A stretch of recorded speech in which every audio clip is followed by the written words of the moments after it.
पूरे देश में आज संत शिरोमणि श्री गुरु रविदास जी की जयंती धूमधाम से मनाई जा रही है।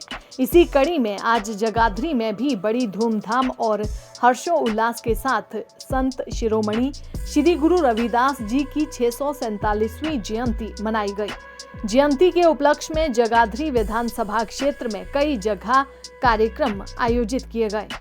इस मौके पर कैबिनेट मंत्री कंवरपाल गुर्जर ने सभी कार्यक्रमों के आयोजकों और देश और प्रदेश वासियों को श्री गुरु रविदास जयंती की बधाई और शुभकामनाएं देते हुए कहा कि भारत की भूमि संतों महापुरुषों की भूमि रही है।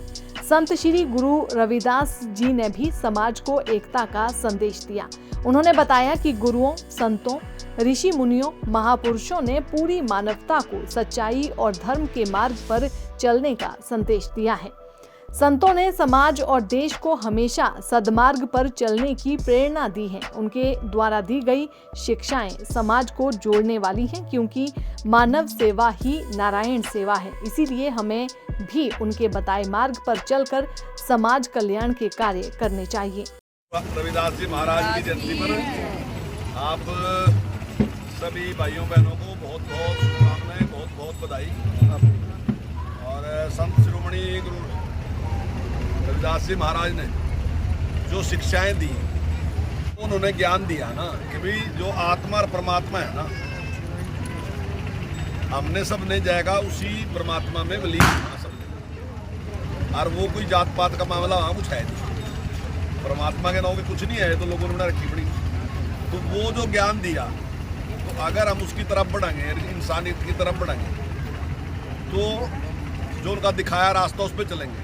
वैसे कई बार हमने यही लगा कि सारे सुख ना पैसों में ही है, लेकिन पैसे से और दूसरी चीज़ों से भी बड़ा सुख उस आध्यात्मिकता में है, और वही उन्होंने हमें उपदेश दिया। और जिस प्रकार से कुछ लोग तो यहाँ कुछ भी कहे थे, लेकिन जितना बड़ा प्रभाव था, और से भगवान में उनकी आस्था थी, भगवान भी उसी प्रकार से। अब आपने सबने सुन रखी, मैं पुरानी बातें आपसे क्या सुनाऊं, क्योंकि कितनी बार सुन रखी कि भगवान स्वयं प्रकट हो गया था मूर्ति के रूप में जब उन्होंने प्रार्थना करी। तो ऐसे संत शिरोमणि गुरु रविदास जी महाराज, जिनकी बहुत जगह वाणी भी है और मानते भी रहे। और दूसरी बात यह है कि ये अपना जो देश है ना, इसकी पहचान जो है वो आध्यात्मिकता से, ईश्वर को जानने से है, उसकी तरफ बढ़ने से है। भौतिकता से हमारे यहाँ कुछ नहीं है। उन्होंने जो उपदेश दिया, इस करके हम उन्हें याद करते हैं, तो मैं उनके चरणों में नमन करता हूँ। उन्होंने दिखाया, हम भी उसी पे चलते हैं। दैनिक सवेरा के लिए यमुनानगर से हरीश कोहली की रिपोर्ट।